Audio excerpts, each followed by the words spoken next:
Western Ghats, Pullachiyil, India's first no wall sharing senior living apartments, lowest maintenance cost. நீங்க நினைச்சு பார்க்க முடியாத life, நீங்க நினைச்சு பார்க்காத விலையில just ₹30 lakhs.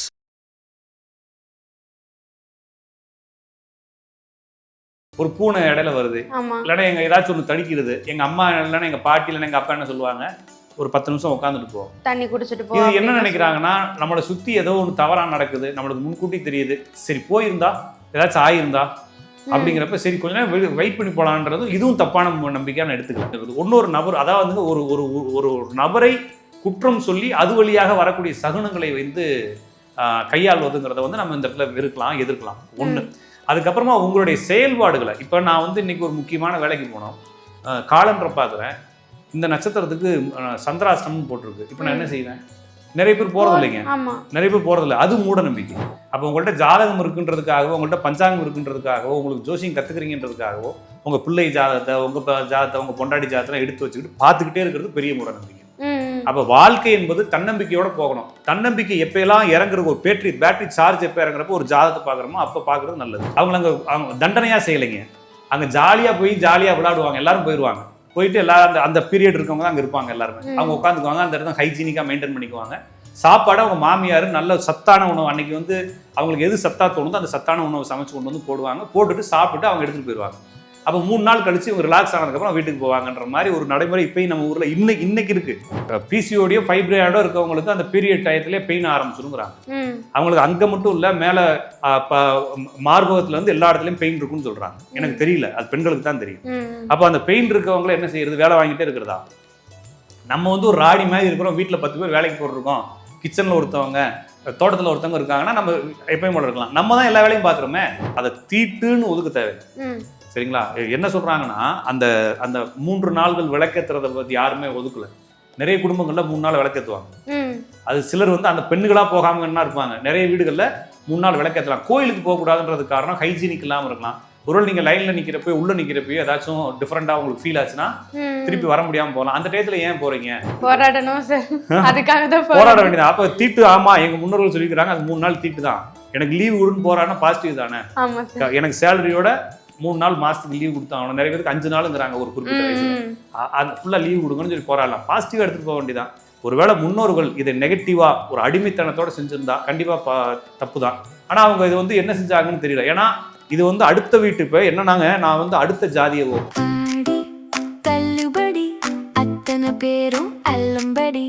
6 முதல் 60% வரை ஆடி தள்ளுபடியுடன் சூப்பர் சரவணா ஸ்டோர்ஸ், சென்னை, மதுரை, கோவை.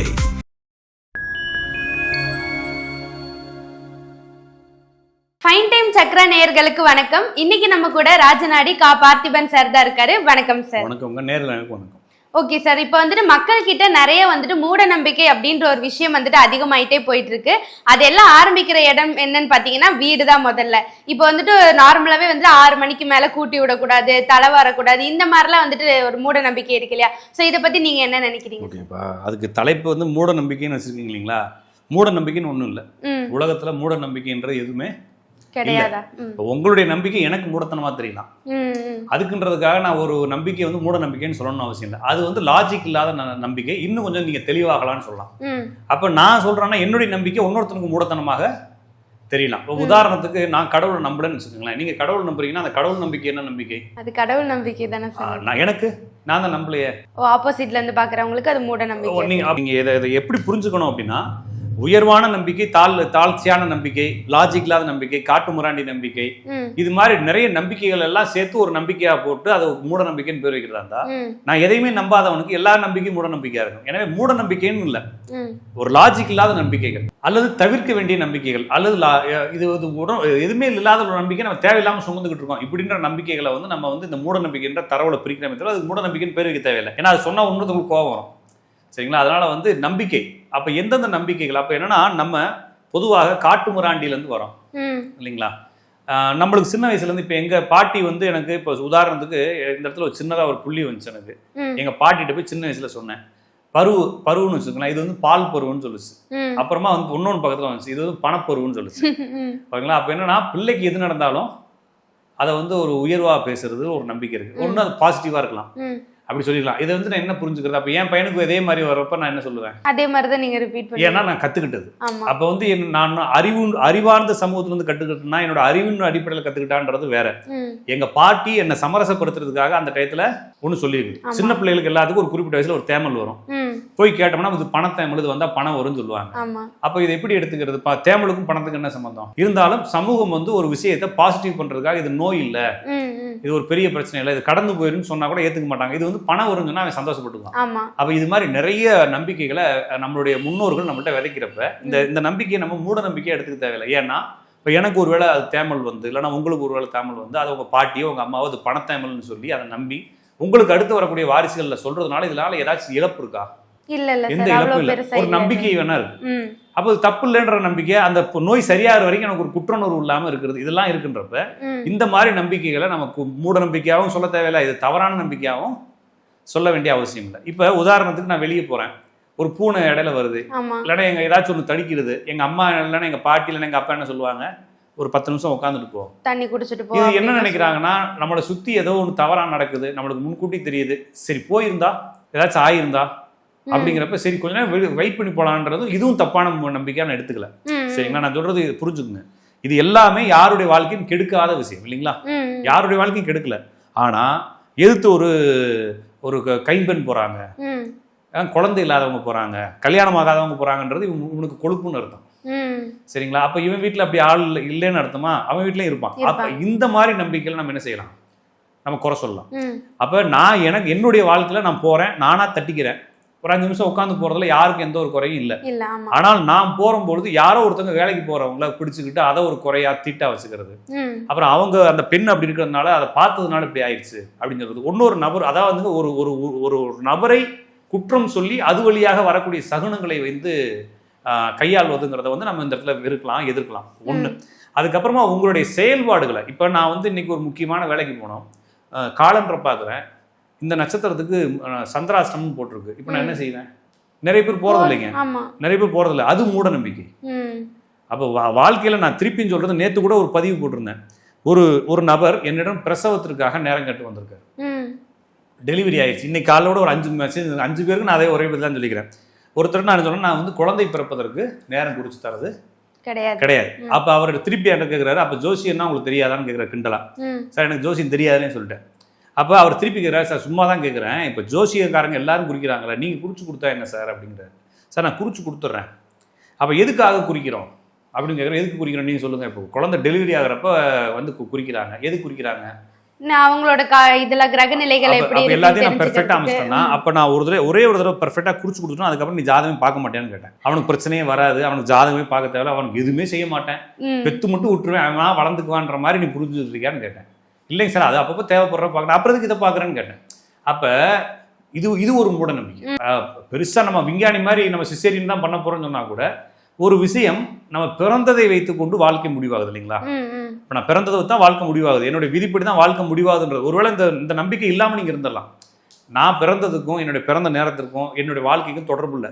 வாழ்க்கை என்பது தற்செயலாக நடக்கிறது, அதுவாக நடந்துட்டு போகுதுன்னா நீங்கள் ஓகே, ஆனால் நீங்கள் ஜோசியத்தை நம்புறீங்க அப்படின்றப்ப அதில் ஒரு நம்பிக்கை இருக்கிறப்ப, வாழ்க்கை என்பது விதிப்படி நடக்கிறப்ப நான் பிறந்தது தான் என்னுடைய விதி அப்படிங்கிறப்ப, நான் பிறந்த விதிப்படி என்னுடைய வாழ்க்கை நடக்கும்ன்ற லாஜிக் இருக்கும்பொழுது நான் நல்ல நேரம் பார்த்து, நல்ல நிறம் பார்த்து, நல்ல கலர் பார்த்து, நல்ல திசை பார்த்து செஞ்சா என்ன ஆகுது என்னோட வாழ்க்கை. அப்போ திருப்பி கடவுளை நம்பாம நீங்களா உங்களுடைய முயற்சிகள் நம்புறது, சரியான நேரத்தை, சரியான பெயர்களை, சரியான கலரை வச்சுக்கணும்னு நினைக்கிறது எல்லாமே மூட நம்பிக்கை தான். அப்போ நான் திருப்பியும் சொல்றேன், உங்களுடைய வாழ்க்கையை தன்னம்பிக்கையாக நடத்துவதற்கு நீங்கள் சார்ந்த சமூகம் உங்களுக்கு என்னத்தை சொல்லி கொடுத்தாலும் அது மூட நம்பிக்கை கிடையாது. அது யாரையும் தொல்லை பண்ணாத வரைக்கும். ஆனா உங்களுடைய நம்பிக்கை பிறருடைய வாழ்க்கைக்குள்ள உள்ள இடையூறு ஆகுதுன்றப்ப கண்டிப்பாக அது மூட நம்பிக்கை தான். அதே போல லாஜிக் இல்லாம எல்லாத்தையுமே தடை செய்யற மாதிரி ஒரு மனோநிலையை வச்சுக்கிட்டு இருக்கீங்க அப்படின்னா அது மூட நம்பிக்கை. இன்னொரு விஷயம், ஒவ்வொரு நாளிகைக்கும் பஞ்சாங்கம் பார்த்துக்கிட்டு இருந்தீங்கன்னா அது பெரிய மூட நம்பிக்கை. அப்ப நீங்க சாதாரண ஜோசியர்கிட்ட போறப்ப என்ன சொல்லுவாங்கன்னா, இதுக்கு முன்னால எப்ப ஜாதகம் பார்த்தீங்கன்னு கேட்பாங்க. ஆரம்ப காலத்துல எல்லாம் பார்த்து ஒரு 5 வருஷம் இருக்கும் சாமி அப்படின்னதுக்கு அப்புறமா பார்க்க ஆரம்பிப்பாங்க. போன மாசம் தான் பார்த்தேன்னு, போன மாசம் பார்த்தா ஜாதகம் பார்க்க மாட்டேன்னு சொல்லிடுவாங்க. நீங்க நேரம் எங்க போங்க, வைத்தீஸ்வரன் கோயிலுக்கு கேட்பாங்க, எப்போ ஓலை பார்த்தீங்கன்னு கேட்பாங்க. இப்போ ஒரு 3 மாசத்துக்கு முன்னாடி தான் வந்து பார்த்தீங்கன்னா 3 மாசத்துக்கு இடையில பார்க்க மாட்டோம் அப்படின்னு சொல்லுவாங்க. வாழ்க்கையில 7 தடவை தான் ஜாதகம் பார்க்கணும் 7 தடவை அப்படிலாம் இல்ல, சும்மா சொல்றது. அவங்க சொல்லுவாங்க ஒரு மனிதன் மொத்தமே 7 தடவை தான் ஜாதகம் பார்க்கணும். அதனால அந்த 7 ஜாதகத்தை இப்பயே வீணடிச்சிடாதீங்க, நாளைக்கு சிக்கல் வரும்போது பாருங்க. அது எதுக்கு அப்படின்னா திருப்பி திருப்பி ஜாதகம் பார்த்துட்டு வந்தா நிம்மதி இல்லாமல் போயிடும். இது பெரிய மூடநம்பிக்கை. அப்போ உங்கள்கிட்ட ஜாதகம் இருக்குன்றதுக்காகவோ, உங்கள்கிட்ட பஞ்சாங்கம் இருக்குன்றதுக்காகவோ, உங்களுக்கு ஜோசியம் கத்துக்கிறீங்கன்றதுக்காகவோ உங்க பிள்ளை ஜாதகத்தை, உங்க ஜாதகத்தை, உங்க பொண்டாடி ஜாதகத்தை எடுத்து வச்சுக்கிட்டு பார்த்துக்கிட்டே இருக்கிறது பெரிய மூடநம்பிக்கை. அப்ப வாழ்க்கை என்பது தன்னம்பிக்கையோட போகணும். தன்னம்பிக்கை எப்பெல்லாம் இறங்குறது, ஒரு பேட்டரி சார்ஜ் எப்ப இறங்குறப்போ ஒரு ஜாதகத்தை பாக்குறோமோ அப்ப பாக்குறது நல்லது. எப்ப பார்த்தாலும் ஓயாம காசு இருக்குன்றதுக்காக ஜோசியனை கையில வச்சுக்கிட்டே பாக்குறது பெரிய மூடநம்பிக்கை. எனவே நான் மூடநம்பிக்கைன்னு நான் பிரிக்கிறது எதாக இருக்குன்னா, ஒரு வாழ்க்கையில நான் யதார்த்தமா என்னுடைய சொசைட்டி, என்னுடைய சமூகம் என்ன சொல்லி கொடுத்துச்சோ, என்னோட பாரம்பரியம் என்ன சொல்லி கொடுத்துச்சோ, அது எனக்கு ஒரு ஊக்கமாக இருக்கும் பொழுது அந்த நம்பிக்கையை அப்படியே கையாண்டு அப்படியே எடுத்துட்டு போறது தப்பு இல்லை. ஆனால் அது எங்கேயுமே எதுலையுமே ஒட்டாம இடையூறாகவே இருக்கு, என்ன மூவ் பண்ண விடாமே இருக்கு அப்படின்றப்ப அது கண்டிப்பா மூட நம்பிக்கையில போட்டு தூக்கி தான் உரம் போடணும். அதே நம்பிக்கை வேற யாரையும் டிஸ்டர்ப் பண்ணாத வரைக்கும் சந்தோஷம். ஒருவேளை டிஸ்டர்ப் பண்ணுச்சுன்னா அது உடனே தூக்கி போடணும். அதுக்கப்புறம் எப்ப பார்த்தாலும் நம்ம வாழ்க்கையை பத்தி பயந்துக்கிட்டோ தேடிக்கிட்டோ இருக்கிறது பெரிய மூட நம்பிக்கை. இவ்வளவுதான் நம்ம குறிக்க வேண்டியிருக்கே தவிர மீது இந்த கோயிலுக்கு போறது வரது எல்லாமே சமூகம் சார்ந்த நம்பிக்கை. இப்போ உதாரணத்துக்கு ஒரு தீ மிதிக்கிறாங்க, தீச்சட்டி எடுக்கிறாங்க, இந்த மூட நம்பிக்கைன்னு சொல்ல தேவையில்லை. அது ஒருவேளை அவங்க கிறிஸ்டினா மாறிட்டாங்கன்னு செய்வாங்க, எடுக்க மாட்டாங்க. அது இப்ப இருக்கக்கூடிய கலாச்சாரம், இருக்கக்கூடிய பண்பாடுக்கு அவங்க அதை பாதுகாத்துட்டு இருக்காங்கன்ற மாதிரி எடுத்துக்க வேண்டியதானே தவிர அவங்க யாரும் டிஸ்டர்ப் பண்ணல. அவங்க நம்புறாங்க, அவ்வளவுதான். அதை போட்டு நம்ம குழப்ப தேவையில்லை. அதை நம்புறாங்க, நம்பாம போறாங்க. அவங்களுடைய காலங்கள் மாறும்போது அவங்களுடைய பையன் எடுக்க போறதில்லை. இப்ப நான் சமீபத்துல ஒரு ஃபங்க்ஷன் போனேன், சாமி பாட்டு பாடுது, எல்லாம் சாமி வந்து ஆடுறாங்க, ஆடுறது எல்லாமே கிளவி தான் ஆடுது. இப்ப காலேஜ் பிள்ளைகளுக்கு யாருக்கும் சாமி வரதே இல்லை இல்லைங்களா? அது ஐடிக்கு போற பிள்ளைகளுக்கு யாருக்கும் சாமி வரதே இல்லை, ஏன்னா தெரியாது அதுக்கு சாமி வருது. அப்ப சமூகம் மாற மாற, கலாச்சாரங்கள் மாற மாற அப்டேட் ஆகிட்டே இருப்பாங்க. அதை நம்ம குறையா எடுத்துக்க தேவையில்லை. அவங்களுடைய சூழலுக்கு அது தேவைப்படுது. ஒரு பஸ்டர் வேணும் இல்லையா? ஒரு பெரிய பிரச்சனை இருக்கும்போது அதை பஸ்ட் பண்ணணும். எனக்கு ஒரு பிரச்சனை வாழ்க்கை ஃபுல்லா வேதனையாவே இருக்கு, அதை எதையாச்சும் ஒன்றுல போய் கொட்டணுன்றப்ப கோயிலில் போய் கொட்டுறாங்க. அப்போ கோயிலில் கொட்டுறப்ப அவங்களுக்கு இப்போ ஒரு மீனவர்லாம் சேர்ந்து ஒரு கிராமத்துல ஒரு கோயிலை வச்சு கும்பிடுறாங்க. அவங்க என்ன படைப்பாங்க? மீன் நண்டு தான் படைப்பாங்க. அது அவங்களை நம்ம வந்து ஏன் சாமிக்கு மீன் வைக்கிறன்ற கேள்வி தேவையில்லை. அவனுடைய உணவு அதுதான், அவனுடைய வாழ்க்கையை தான் படைக்கிறான். அப்ப அவனை நம்ம குறை சொல்ல தேவையில்லைங்கிறேன். ஒருவேளை அவன் வந்து சமூகத்துக்குள்ள, மொத்த சமூகத்துக்குள்ள வந்து அவன் சரியா இருப்பான். அவன் வந்து இங்க உட்காந்துட்டு எல்லாத்துக்கும் மீன் கொண்டு போய் உள்ள வச்சிருக்கான், சிவன் கோயிலுக்குலாம் மீனை கொண்டு போயிருக்கானா தான் நம்ம பேசணும். அவன் அவனுடைய குலதெய்வத்துக்கு அதை படைக்கிறான். அந்த அளவுல அவன் எடுத்துட்டான்னா அது தவறு இல்லை. ஆனா அவனே வந்து பொதுவா இருக்கக்கூடிய எல்லாத்தையும் டிஸ்டர்ப் பண்றப்ப தவறு. அப்ப இதெல்லாம் போட்டு மூட நம்பிக்கைன்ற பேர்ல அவனை அசிங்கப்படுத்த தேவையில்லை. அவங்க பாட்டுக்கு அவங்க ரிலாக்ஸா இருக்கட்டும். பஸ்ட் பண்றது அவங்களுக்கு அது அந்த அந்த ஸ்ட்ரெஸ் பஸ்டரே அவங்களுக்கு அதுதான் பண்ணட்டும். ஆனால் அது அடுத்தவங்களுடைய வாழ்க்கையில இடையூறாகாத வரைக்கும் சந்தோஷம். அப்படிதான் நம்ம புரிஞ்சுக்கணும். ஓகே சார், இந்த வரிசையில இப்போ ஒரு பெண்ணா நான் கேட்கும் போது இந்த மாதவிடாய் டைம்ல கூட வந்துட்டு கோயிலுக்கு போக வேண்டான்றது, அதையும் தாண்டி வந்துட்டு அவங்க வீட்லயே வந்துட்டு இதை தொடாத இல்ல நான் கோயிலுக்கு போறேன் நீ என்ன தொடாத அப்படின்ற மாதிரியான நிறைய விஷயங்கள் இருக்கு இல்லையா? இது எப்படி பாக்க? இது வந்து என்னன்னாங்க, ஒரு காலத்துல வந்து அவங்க ரெஸ்ட் எடுக்கணும்னு சொல்லிருக்கலாம். இப்ப கூட சமீபத்துல ஏதோ ஒரு கிராமம் பார்த்தேன். அந்த கிராமத்துல வந்து அந்த வீடு ஒண்ணு கட்டி விட்டுருக்காங்க. கூகுள்ல சர்ச் பண்ணி பாருங்க, நான் சொல்லக்கூடிய தகவல் வச்சுட்டு. அந்த கிராமத்துல லேடிஸுகளுக்கு அந்த 3 நாள் வரும்போது எல்லாரும் சேர்ந்து ஒரு பால்வாடி மாதிரி இருக்கு, அதுக்குள்ள போய் தங்கிக்கிறாங்க. ஓகேங்களா? அது வந்து அந்த ஊருக்கு நடுவில் ஒரு இடத்துல இருக்கு, தனியா பால்வாடி மாதிரி இருக்கு. அவங்க மாமியாரோ அம்மாவோ சமையல் பண்ணி எடுத்துட்டு வராங்க. சமையல் பண்ணி எடுத்துட்டு வந்து அவங்க அந்த ஒரு எல்லையில நின்றுக்குவாங்க. அந்த பொண்ணு வந்து கீழே உட்காந்து ரோட்லயே உட்காந்து சாப்பிட்டுட்டு அங்கே போயிடுது. 3 நாள் வந்து அங்கே உள்ள கேரம் போர்டு, டிவி எல்லாம் இருக்கும். ரெஸ்ட் எடுக்கிறது, ரிலாக்ஸாக ஜாலி பண்ணுறதான் வேலை. அப்போ ஏன் அப்படி பண்ணாங்க தெரியல. அவங்க ரெஸ்ட் எடுக்கணும் தானே பண்ணிக்கிறாங்க. ரெஸ்ட் எடுக்கணும்னா அவங்க வீட்லயே கூட தானே. இல்லை, வீட்டில் விட்டா தான் இருக்க மாட்டீங்களா? இல்லைங்களா? வீட்டில் விட்டா தான் இருக்குது. அதுக்குல வீட்டில் விட்டா ஆளுங்க இருக்காது. எல்லாம் வீட்டில் வேலை பார்க்காம வீட்டுக்காரர் வந்து உட்காந்து தண்ணி எடுத்துட்டு வானுவாரு இல்லைங்களா? எந்த வீட்லையுமே தண்ணி வீட்டுக்காரர் எடுக்க மாட்டார், பொண்டாட்டி தான் எடுத்துட்டு வரும் இல்லைங்களா? அப்போ இதெல்லாம் வந்து வீட்டில் இருக்கும் செஞ்சுட்டே இருப்பாங்க. வீட்டை விட்டு ஒதுக்கி வேற ஒரு பிக்னிக் மாதிரி வச்சுட்டா அவங்க தண்டனையாக செய்யலைங்க. அங்கே ஜாலியாக போய் ஜாலியாக விளையாடுவாங்க, எல்லாரும் போயிடுவாங்க. போயிட்டு எல்லாரும் அந்த பீரியட் இருக்கவங்க தான் அங்கே இருப்பாங்க. எல்லாருமே அவங்க உட்காந்துக்குவாங்க, அந்த இடத்துல ஹைஜீனிக்காக மெயின்டைன் பண்ணிக்குவாங்க. சாப்பாடு அவங்க மாமியார் நல்ல சத்தான உணவு, அன்னைக்கு வந்து அவங்களுக்கு எது சத்தா தோணுதோ அந்த சத்தான உணவு சமைச்சு கொண்டு வந்து போடுவாங்க. போட்டுட்டு சாப்பிட்டு அவங்க எடுத்துகிட்டு போயிடுவாங்க. அப்போ 3 நாள் கழிச்சு இவங்க ரிலாக்ஸ் ஆனதுக்கப்புறம் வீட்டுக்கு போவாங்கன்ற மாதிரி ஒரு நடைமுறை இப்பயும் நம்ம ஊரில் இன்னைக்கு இருக்கு. ஓகேங்களா? இது ஒரு காலத்தில் ஒருவேளை பெண்களுடைய கஷ்டத்தை புரிஞ்சுக்கிட்டவங்க செஞ்சுருக்கலாம். பேசுகிறப்ப ஒருத்தர் வந்து இப்போ ஒரு புரட்சிக்காரன் பேசுகிறான் அப்படின்னா பெண்களுடைய கஷ்டன்றதை வந்து அவன் தீட்டுன்றத அந்த வார்த்தையை மட்டும் கஷ்டம்னு பார்க்குறான். அதுக்கு பின்னால வந்து ஒரு 30-40 வயசு வரும்போது அவங்க மெனப்பாஸுக்குள்ள போயிடுறாங்க. மெனப்பாஸில் இருக்கவங்களுக்கு ஹார்மோனல் சேஞ்சஸ், பெயின், இடுப்பு பெயின், எல்லா ஜாயிண்ட் குடைகிறது கிடையாது போட்டு அவங்களால நடக்கவோ நிற்கவோ தூக்கவோ எதுவுமே முடியல. அப்போ அவங்களை என்ன செய்யறது சொல்லுங்க? அவங்களை என்ன ஓரமா உட்காரு தானே சொல்லணும்? அப்படி கூட சொல்லியிருக்கலாம். அப்ப இதை எவனோ ஒருத்தன், எனக்கு தெரிஞ்ச ஒரு பெரிய கம்பெனிங்க அந்த கம்பெனியில் வந்து அதுக்கு முன்னால் நான் வந்து எம்ப்ளாயாக இருந்தேன். நான் வந்து நிறைய தொழிற்சங்கங்கள் போராட்டங்கள் கலந்துருக்கேன். அப்போ அதுக்கு முன்னால் கம்பெனியில் வந்து தேர்ட் ஷிஃப்ட்டுக்கு பெண்கள் வரக்கூடாது. நம்ம தமிழ்நாட்டுக்குள்ளே தேர்ட் ஷிஃப்ட்டுக்கு எழுதப்படாத சட்டமா எழுதின சட்டமான்னு தெரியல. தேர்ட் ஷிஃப்ட்டுக்கு பெண்கள் வரமாட்டாங்க. 12 மணிக்கு மேலே எங்கேயுமே லேடிஸை பார்க்க முடியாது. ஆனால் வந்து இப்போ இந்த பக்கம் ஸ்ரீபெரும்பூர் பக்கமாக பெரிய சிப்காட்டில் இருக்க கம்பெனிஸில் இருக்கக்கூடிய லேடிஸ் எல்லாம், ஹையர் ரேங்க்ல இருக்கக்கூடிய லேடிஸ் எல்லாம் என்ன பண்ணாங்கன்னா, நாங்கள் பெண்களுக்கு சம உரிமை வேணும்னு சொல்லி நாங்களும் தேர்ட் ஷிஃப்ட் வருவோம்னு சொல்லி கேஸ் போட்டு ஜெயிச்சு இப்போ அவங்க தேர்ட் ஷிஃப்ட் வர மாட்டாங்க. யார் வர்றதுங்க? எம்ப்ளாயிஸ். சின்ன சின்ன பொண்ணுங்களாம் 12 மணிக்கு ரோட்ல நிக்குதுங்க பஸ்ஸுக்கு. அப்ப இதை யாரு இப்ப இது போல எவனோ ஒருத்தன் ஒரு விஷயத்தை தப்பா போர்ட்ரைட் பண்ணி ரெஸ்ட் எடுத்துக்கிட்டு இருந்த பிள்ளைகளை பூரா ட்விஸ்ட் பண்ணி விட்டு உன்னை தீட்டுன்னு சொல்றாங்க. ரெஸ்ட் எடுத்து தானே சொல்றாங்க. பிசிஓடியோ ஃபைப்ராய்டோ இருக்கவங்களுக்கு அந்த பீரியட் டயத்திலே பெயின் ஆரம்பிச்சுருங்கிறாங்க. அவங்களுக்கு அங்க மட்டும் இல்ல, மேல மார்பகத்துல இருந்து எல்லா இடத்துலயும் பெயின் இருக்குன்னு சொல்றாங்க. எனக்கு தெரியல, அது பெண்களுக்கு தான் தெரியும். அப்ப அந்த பெயின் இருக்கவங்கள என்ன செய்யறது? வேலை வாங்கிட்டே இருக்கிறதா? நம்ம வந்து ஒரு ராடி மாதிரி இருக்கிறோம், வீட்டில் 10 பேர் வேலைக்கு போட்டிருக்கோம், கிச்சனில் ஒருத்தவங்க, தோட்டத்தில் ஒருத்தவங்க இருக்காங்கன்னா நம்ம எப்பயும் போல இருக்கலாம். நம்ம தான் எல்லா வேலையும் பார்க்குறோமே. அப்போ நீ கொஞ்சம் நாளைக்கு வீட்டில் ஓரமாக உட்காந்து ரெஸ்ட் எடு, ஒரு 3 நாளைக்கு. வீட்டு வேலை வேற யாராச்சும் பார்த்துக்கிறோம். அப்போ ஒருத்தர் வந்து ஒரு பெண்ணு கன்சீவ் ஆகிருக்கு. அந்த பெண்ணு கன்சீவ் ஆகிறப்ப பாட்டு பார்க்குறோம். பாட்டு அப்படி தானே போடுறாங்க. அந்த பொண்ணு வந்து மாசமா இருக்கும், உடனே துணி துவைக்கிறதுலாம் இவர் தூக்கிட்டு போவார், இவர் துணி துவைப்பார். அந்த பிள்ளைய போய் ஏதாச்சும் தூக்கப்படணும்னா இவர் தூக்கிட்டு வருவார். அப்போ அந்த பொண்ணை கொடுமைப்படுத்துறாருன்னு அர்த்தமா என்ன? கிடையாது. நான் சொல்றது சரிதானே? அது மாதிரி முன்னோர்கள் செஞ்சிருக்காங்கன்னு தான் புரிஞ்சுக்கணும். ஏன்னா இந்த முன்னோர்கள்ங்கிறது வந்து ஆண்கள் மட்டுமா? கிடையாது சார், பெண்களும் இருக்காங்க. அப்ப பெண்கள் இப்ப நீங்க சாதாரணமா பார்ப்போமே, பெண் அடிமைன்றது எங்க இருக்குது? வீட்டுல பெண்கள் அடிமையா இருக்கிறாங்க. எல்லா வீட்லயும் டாமினண்டா பெண்கள் தான். அவங்களுடைய ரூல்ல தான் எல்லா குடும்பமும் ஓடுது. நம்ம வெளியே வேணா பேசலாம், பெண் அடிமை ஆண் அடிமைன்னு பேசலாம். எல்லா குடும்பங்களையும் ரூல் பெண்கள் தான். நிறைய பேர் வந்து பெண்கள் சுகமா இருக்கிறதுக்காக தான், சந்தோஷமா இருக்கிறதா வேலைக்கே போறாங்க ஆண்கள். எவ்வளவு திட்டு வந்தாலும் வீட்டுல பிரச்சனை வந்துடும், வீட்டுக்கு நம்ம குடும்பத்துல பாத்துக்கணும், பிள்ளைகளை பார்க்கணும்னு சொல்லி தான் திட்டு வாங்கிட்டு வரான் வேலையில இருந்து. அப்ப இவ்வளோ பொண்டாட்டிக்கு கேர் எடுக்கிறவன் எப்படி அதை கொடுமைப்படுத்துவான்னா, அவனுக்கு தெரியாமனா இல்ல, அவன் வந்து ஏதோ தெரிஞ்சு செஞ்சிருக்கலாம், அதை இவங்க தப்பா போகலாம். எனவே நான் வந்து அதை தீட்டுன்னு ஒதுக்க தேவையில்லை.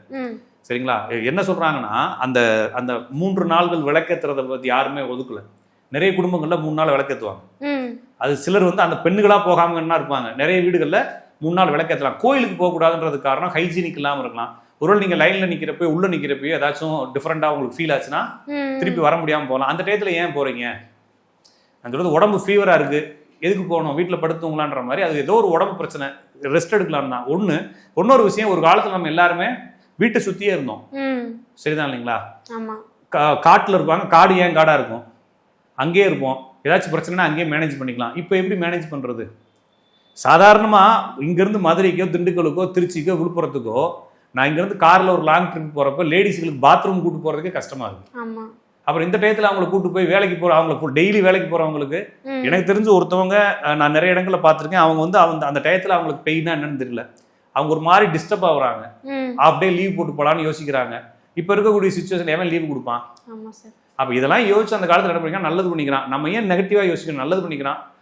ஏன் ஒருவேளை அந்த 3 நாளுக்காக வேலைக்கு லீவ் விடுறதுன்னு சொல்லி ஏன் போராடலை? அப்படி வேணா போராடலாம். எல்லாரும் சேர்ந்து பாசிட்டிவா எடுத்து போராடணும் சார். அதுக்காக தான் போராட வேண்டியது. அப்ப தீட்டு, ஆமா எங்க முன்னோர்கள் சொல்லிக்கிறாங்க, அது 3 நாள் தீட்டு தான். எனக்கு லீவ் விடுன்னு போராடினா பாசிட்டிவ் தானே. எனக்கு சேலரியோட 3 நாள் மாசத்துக்கு லீவ் கொடுத்தாங்க. நிறைய பேருக்கு 5 நாளுங்கிறாங்க ஒரு குறிப்பிட்ட வயசுல. அது ஃபுல்லா லீவ் கொடுங்கன்னு சொல்லி போராடலாம். பாசிட்டிவா எடுத்துட்டு போக வேண்டியதான்.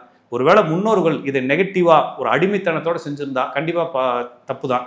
ஆனா அவங்க இது வந்து என்ன செஞ்சாங்கன்னு தெரியல. ஏன்னா இது வந்து அடுத்த வீட்டு, இப்ப என்னன்னாங்க, நான் வந்து அடுத்த ஜாதியவோ அடுத்த குடும்பத்தையோ அடுத்தவங்களையும் நான் தாழ்வா பார்த்து ஒதுக்கி வச்சா அது வேணா இதெல்லாம் ஏன் குடும்ப பெண்ணு தானே, ஏன் தங்கச்சி தான், ஏன் பொண்டாட்டி தான், எங்க அம்மா தான்றப்ப அதை நான் எதுக்கு ஒதுக்கி வைக்கணும்? ஒருவேளை ரெஸ்ட் கொடுத்துருக்கலாம். பக்கத்து வீட்டு பொம்பளை பார்க்குறப்ப இவனுக்கு அப்படி தோணி இருக்கலாம், இவன் வீட்டு பொம்பளையே அவன் பார்க்காம இருந்திருக்கலாம். எனவே பெண்களுக்கு ரெஸ்ட் கொடுக்கறதுக்காக அதை கண்டுபிடிச்சிருக்கலாம். இதை நம்ம ஏன் தப்பா புரிஞ்சுக்கணும்? பாசிட்டிவாக புரிஞ்சுக்கலாம். ஏன்னா முடிவெடுக்கிறது பெண்கள் தானே வீடுகளில். இந்த போராட்டம் பண்றவன் மொட்டை பையெல்லாம் இருக்கான்னு நினைக்கிறேன். அவனுக்கு குடும்பம்னா என்னன்னு தெரியல. குடும்பத்தில் இருக்கவங்களுக்கு தெரியும் எல்லா முடிவுகளும் பெண்கள் தான் எடுக்கிறாங்க. ஒரு துணி துவைக்கிறது, என்ன வாஷிங் மிஷின் வாங்குறது, ஃப்ரிட்ஜ் வாங்குறது, கிச்சனில் என்ன பண்ணணும், கிச்சன் மேடை எவ்வளோ இருக்கணும், என்னன்ற கபோர்டு போடணும், எல்லாமே பெண்கள் தான் முடிவு பண்ணுறாங்க. இப்போ இல்லைங்க, அப்போ இருந்தேன். அப்போ எப்படி இதை மட்டும் எப்படி ஆண்கள் முடிவு கொடுத்துருப்பாங்க? அவங்களாம் ரெஸ்ட் எடுத்திருப்பாங்க. லேடிஸ் எல்லாம் சேர்ந்து, எனக்கு தெரிஞ்சுங்க கிராமங்களில் இந்த உப்பு கொழக்கட்டைன்னு ஒன்று சாப்பிடுவாங்க. சரிங்களா? அது என்னன்னு தெரியல, நீங்க வேணா சர்ச் பண்ணி பாருங்க. இந்த டயத்துல குடும்பத்துக்குள்ளேயே பெண்கள்லாம் சேர்ந்து ஒரு கொலக்கட்டை மாதிரி ஒன்று செய்வாங்க.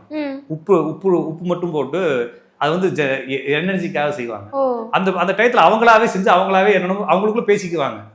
அவங்களுக்குள்ளேயே இதெல்லாம் தெரியும். அம்மா அப்பாவுக்கு, அம்மா மகளுக்கு, சகோதரிகளுக்குள்ள இதெல்லாம் செஞ்சுக்குவாங்க.